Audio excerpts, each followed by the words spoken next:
Hello जय हिंद नमस्कार दोस्तों, आप सभी का स्वागत है आपके अपने YouTube channel online GK free classes में। आज के इस क्लास में हम रेलवे एनटीपीसी एग्जाम 2024 के लिए जीके और जीएस के बहुत ही इंपॉर्टेंट क्वेश्चन लेकर आए हैं और ये सभी क्वेश्चन आपके रेलवे एग्जाम 2024 के लिए इंपॉर्टेंट रहेंगे। इसलिए इस क्लास को आपको कंप्लीट देखना है और इस क्लास के एंड में आपको बताना है कि आपके टोटल कितने क्वेश्चन सही होते हैं। और यदि आप इस चैनल से पहली बार जुड़े हैं तो चैनल को कर लीजिए सब्सक्राइब और बेल आइकन को प्रेस करना, ताकि ऐसी ही शानदार क्लास का नोटिफिकेशन आपको सबसे पहले देखने को मिले।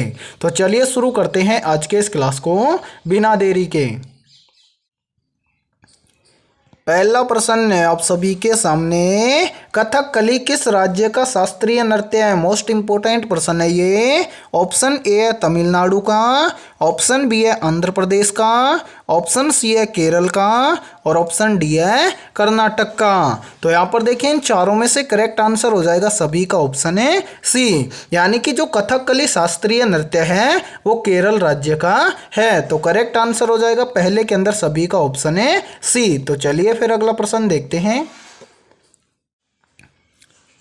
दूसरा प्रश्न है आप सभी के सामने, गरबा किस राज्य का प्रमुख लोक नृत्य है? ऑप्शन ए है राजस्थान का, ऑप्शन बी है गुजरात का, ऑप्शन सी है महाराष्ट्र का और ऑप्शन डी है मध्य प्रदेश का। तो यहाँ पर देखिए इन चारों में से करेक्ट आंसर हो जाएगा सभी का ऑप्शन है बी, यानी कि जो गरबा नृत्य है ये गुजरात राज्य का प्रमुख लोक नृत्य है। तो करेक्ट आंसर हो जाएगा दूसरे के अंदर सभी का ऑप्शन है बी। तो चलिए फिर अगला प्रश्न देखते हैं। तीसरा प्रश्न है आप सभी के सामने, मोहिनी अट्टम किस राज्य का नृत्य रूप है? या फिर देखिए इस प्रश्न को ऐसे भी पूछ लिया जाता है कि निम्नलिखित में से मोहिनी अट्टम किस राज्य का लोक नृत्य है? ऑप्शन ए है तमिलनाडु का, ऑप्शन बी है केरल का, ऑप्शन सी है आंध्र प्रदेश का और ऑप्शन डी है कर्नाटक का। तो जल्दी से बताइए इन चारों में से करेक्ट आंसर है क्या होगा? तो देखिए तीसरे के अंदर जिस भी बच्चे ने ऑप्शन बी को कमेंट किया है तो उन सभी का करेक्ट आंसर हो जाएगा ऑप्शन है बी, यानी कि जो मोहिनी अट्टम नृत्य है ये केरल राज्य का है। तो इसलिए यहाँ पर देखिए तीसरे के अंदर करेक्ट आंसर हो जाएगा सभी का ऑप्शन है बी। ठीक है, और यहाँ पर देखिए आप सभी के लिए यहाँ पर रेलवे एग्जाम के लिए महत्वपूर्ण सूचना है। यदि देखिए आप रेलवे एग्जाम के अंदर पहली बार में सिलेक्शन लेना चाहते हैं तो हमने क्या किया है, आपके रेलवे एनटीपीसी एग्जाम 2024 के लिए जीके और जीएस के लगभग 1000 प्लस मोस्ट इंपोर्टेंट क्वेश्चनों का पीडीएफ तैयार किया है। यदि आप अपनी तैयारी को बेहतर बनाना चाहते हैं तो मेरे भाई इन 1000 प्लस मोस्ट इंपोर्टेंट क्वेश्चनों का पीडीएफ आप ले लीजिए। और अब यदि आप ये 1000 मोस्ट इंपोर्टेंट क्वेश्चनों का पीडीएफ लेना चाहते हैं तो आप हमारे इस व्हाट्सअप नंबर पर कॉन्टैक्ट कर सकते हैं। और इस पीडीएफ की प्राइस रखी गई है मात्र और मात्र 21 रुपये। आपको 21 रुपये पे करने हैं और आपको क्या मिल जाएगा, 1000 प्लस मोस्ट इंपोर्टेंट क्वेश्चनों का पीडीएफ मिल जाएगा, जिससे आप अपनी जीके और जीएस की तैयारी को बेहतर बना सकते हैं। और इस यूट्यूब चैनल पर जितनी भी जीके और जीएस की क्लासेज होंगी उन सभी क्लासों का पीडीएफ भी आपको बिल्कुल फ्री के अंदर मिलने वाला है। यदि आप लेना चाहते हैं तो आप हमारे इस व्हाट्सएप नंबर पर कॉन्टैक्ट कर सकते हैं। ठीक है, तो चलिए फिर अगला प्रश्न देखते हैं। चौथा प्रश्न है आप सभी के सामने, निम्न में से बिहू नृत्य किस राज्य से संबंधित है? मोस्ट इंपोर्टेंट प्रश्न है ये। ऑप्शन ए है मणिपुर राज्य से, ऑप्शन बी है असम राज्य से, ऑप्शन सी है पश्चिम बंगाल राज्य से और ऑप्शन डी है सिक्किम राज्य से। तो यहाँ पर देखिए इन चारों में से करेक्ट आंसर हो जाएगा सभी का ऑप्शन है बी, यानी कि जो बिहू नृत्य है वो असम राज्य से संबंधित है। तो करेक्ट आंसर हो जाएगा चौथे के अंदर सभी का ऑप्शन है बी। और यहाँ पर देखिए एक मोस्ट इंपोर्टेंट प्रश्न यहीं से और बनता है, पूछा जाता है कि एक सींग वाले गैंडे किस राज्य में पाए जाते हैं? तो याद रखना एक सींग वाले गैंडे पाए जाते हैं असम राज्य में। ठीक है, और बिहू नृत्य किस राज्य से संबंधित है? तो बिहू नृत्य आपका संबंधित है असम राज्य से। ठीक है, तो चलिए फिर अगला प्रश्न देखते हैं।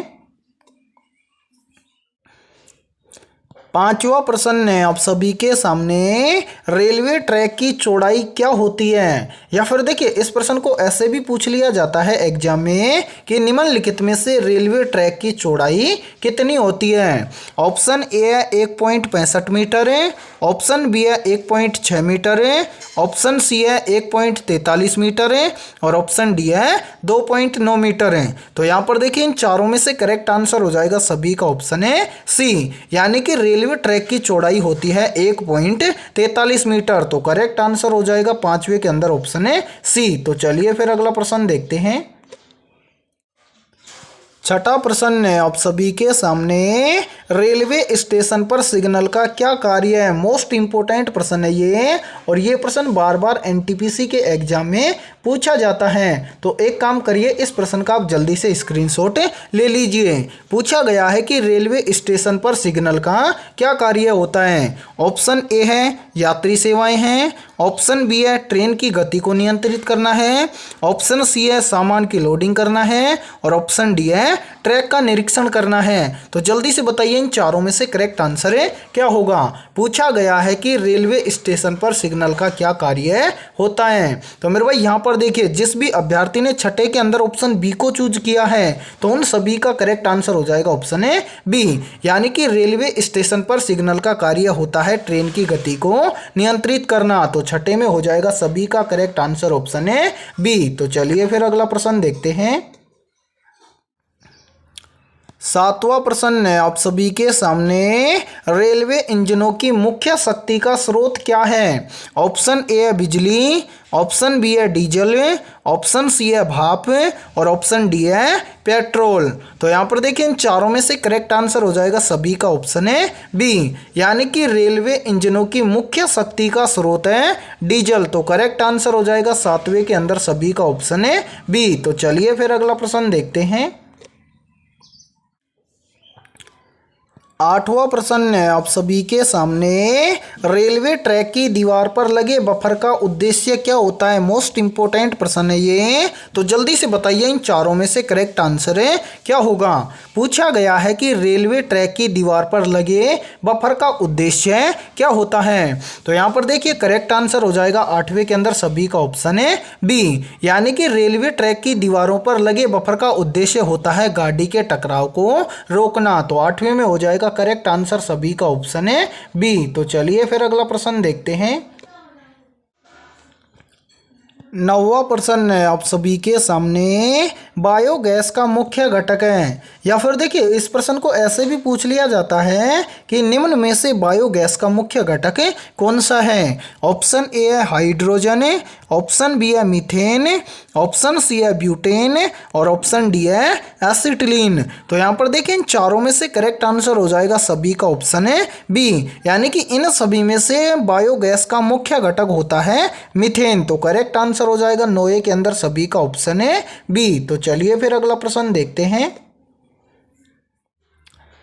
10वां प्रश्न है आप सभी के सामने, भारत में प्रथम विद्युत ट्रेन कब चली थी? ऑप्शन ए है 3 फरवरी 1929 में, ऑप्शन बी है 3 फरवरी 1928 में, ऑप्शन सी है 3 फरवरी 1925 में और ऑप्शन डी है 3 फरवरी 1930 में। तो जल्दी से कमेंट सेक्शन के अंदर कमेंट करके बताइए कि भारत में प्रथम विद्युत ट्रेन कब चली थी।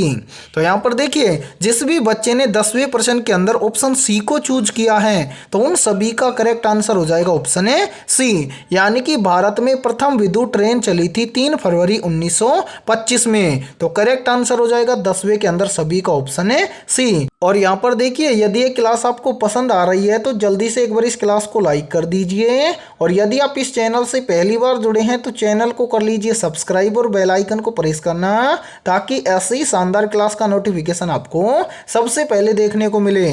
और आपके जितने भी दोस्त रेलवे एनटीपीसी एग्जाम की तैयारी कर रहे हैं तो उनके पास भी इस क्लास को ज़्यादा से ज़्यादा शेयर करें। तो चलिए फिर अगला प्रश्न देखते हैं। 11वां प्रश्न है आप सभी के सामने, रेलवे के किस जोन को ब्लू चिप कहा जाता है? या फिर देखिए इस प्रश्न को ऐसे भी पूछ लिया जाता है कि रेलवे के किस जोन को ब्लू चिप के नाम से जाना जाता है? तो जल्दी से बताइए इन चारों में से करेक्ट आंसर है क्या होगा? तो यहाँ पर देखिए 11वें के अंदर करेक्ट आंसर हो जाएगा सभी का ऑप्शन है सी, यानी कि दक्षिण पूर्व रेलवे जोन को ब्लू चिप के नाम से जाना जाता है, या फिर हम कह सकते हैं कि दक्षिण पूर्व रेलवे जोन को ब्लू चिप कहा जाता है। तो करेक्ट आंसर हो जाएगा 11वें के अंदर सभी का ऑप्शन है सी। तो चलिए फिर अगला प्रश्न देखते हैं। 12वां प्रश्न है आप सभी के सामने, भारतीय रेल में कितने डिवीजन होते हैं? ऑप्शन ए है 68 डिवीजन है, ऑप्शन बी है 67 डिवीजन है, ऑप्शन सी है 75 डिवीजन है, और ऑप्शन डी है 80 डिवीजन है। तो जल्दी से बताइए इन चारों में से करेक्ट आंसर है क्या होगा? पूछा गया है कि भारतीय रेल में कितने डिवीजन होते हैं। तो यहाँ पर देखिए 12वें के अंदर करेक्ट आंसर हो जाएगा सभी का ऑप्शन है बी, यानी कि भारतीय रेल में होते हैं डिवीजन कितने? 67। तो करेक्ट आंसर हो जाएगा 12वें के अंदर सभी का ऑप्शन है बी। तो चलिए फिर अगला प्रश्न देखते हैं। 13वां प्रश्न है आप सभी के सामने, भारत में मेट्रो रेल सेवा कब शुरू की गई थी? मोस्ट इंपोर्टेंट प्रश्न है ये। ऑप्शन ए है वर्ष 1984 में, ऑप्शन बी है वर्ष 1988 में, ऑप्शन सी है वर्ष 1999 में, और ऑप्शन डी है वर्ष 1991 में। तो जल्दी से बताइए इन चारों में से करेक्ट आंसर है क्या होगा? पूछा गया है कि भारत में मेट्रो रेल सेवा कब शुरू की गई थी। तो यहाँ पर देखिए करेक्ट आंसर हो जाएगा सभी का ऑप्शन है ए, यानी कि भारत में मेट्रो रेल सेवा की शुरुआत की गई थी 1984 में। तो करेक्ट आंसर हो जाएगा 13वें के अंदर सभी का ऑप्शन है ए। तो चलिए फिर अगला प्रश्न देखते हैं।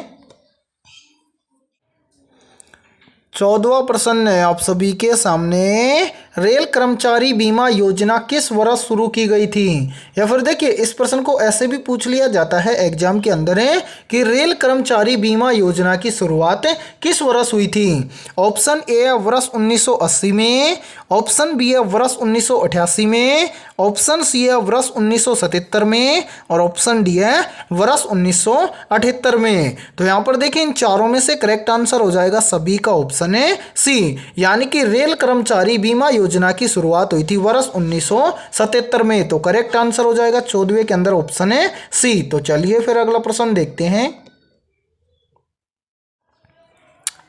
15वां प्रश्न है आप सभी के सामने, भारतीय रेलवे का राष्ट्रीय रेल संग्रहालय कहाँ स्थित है? ऑप्शन ए है भोपाल में, ऑप्शन बी है नई दिल्ली में, ऑप्शन सी है इंदौर में, और ऑप्शन डी है चेन्नई में। तो जल्दी से बताइए इन चारों में से करेक्ट आंसर है क्या होगा? पूछा गया है कि भारतीय रेलवे का राष्ट्रीय रेल संग्रहालय कहाँ पर है स्थित है। तो यहाँ पर करेक्ट आंसर हो जाएगा सभी का ऑप्शन है बी, यानी कि भारतीय रेलवे का राष्ट्रीय रेल संग्रहालय स्थित है नई दिल्ली में। तो करेक्ट आंसर हो जाएगा 15वें के अंदर सभी का ऑप्शन है बी। तो चलिए फिर अगला प्रश्न देखते हैं। 16वां प्रश्न है आप सभी के सामने, विश्व का सबसे पुराना रेलवे स्टेशन है कौन सा है? वेरी वेरी इंपॉर्टेंट प्रश्न है ये, चाहे तो आप इस प्रश्न का स्क्रीनशॉट भी ले सकते हैं। तो जल्दी से बताइए इन चारों में से करेक्ट आंसर है क्या होगा? तो मेरे भाई यहाँ पर आपसे पूछा गया है कि विश्व का सबसे पुराना रेलवे स्टेशन है कौन सा है? तो 16वें के अंदर जिस भी अभ्यर्थी ने ऑप्शन ए को चूज किया है तो उन सभी का करेक्ट आंसर हो जाएगा ऑप्शन है ए, यानी कि विश्व का सबसे पुराना रेलवे स्टेशन है लिवरपूल। तो करेक्ट आंसर हो जाएगा 16वें के अंदर सभी का ऑप्शन है ए। तो चलिए फिर अगला प्रश्न देखते हैं। 17वां प्रश्न है आप सभी के सामने, रेलवे सुरक्षा बल यानी कि आरपीएफ का गठन किस वर्ष हुआ था? ऑप्शन ए है 1885 में, ऑप्शन बी है 1880 में, ऑप्शन सी है 1888 में, और ऑप्शन डी है 1882 में। तो यहाँ पर देखिए इन चारों में से करेक्ट आंसर हो जाएगा सभी का ऑप्शन है डी, यानी कि आरपीएफ का गठन हुआ था वर्ष 1882 में। तो करेक्ट आंसर हो जाएगा 17वें के अंदर सभी का ऑप्शन है डी। तो चलिए फिर अगला प्रश्न देखते हैं।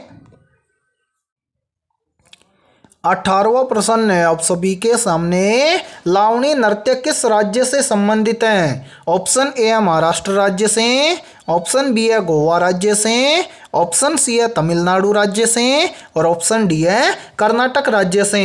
तो जल्दी से बताइए इन चारों में से करेक्ट आंसर क्या होगा।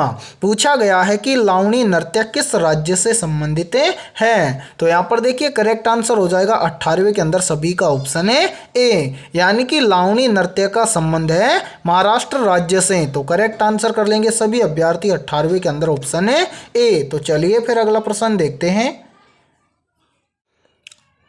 19वां प्रश्न है आप सभी के सामने, चाऊ नृत्य किस राज्य का प्रसिद्ध लोक नृत्य है? ऑप्शन ए है झारखंड का, ऑप्शन बी है ओडिशा का, ऑप्शन सी है पश्चिम बंगाल का और ऑप्शन डी है उपरोक्त सभी का। तो मेरे भाई यहाँ पर देखिए इन चारों में से करेक्ट आंसर हो जाएगा सभी का ऑप्शन है डी, यानी कि जो चाऊ नृत्य है वो झारखंड, ओडिशा और पश्चिम बंगाल इन तीनों राज्यों से क्या है संबंधित है, यानी कि इन तीनों राज्यों का प्रसिद्ध लोक नृत्य है चाऊ नृत्य। ठीक है, तो करेक्ट आंसर हो जाएगा यहाँ पर सभी का ऑप्शन है डी। तो चलिए फिर अगला प्रश्न देखते हैं। 20वां प्रश्न है आप सभी के सामने, कालबेलिया किस राज्य का लोक नृत्य है? ऑप्शन ए है गुजरात का, ऑप्शन बी है राजस्थान का, ऑप्शन सी है मध्य प्रदेश का और ऑप्शन डी है महाराष्ट्र का।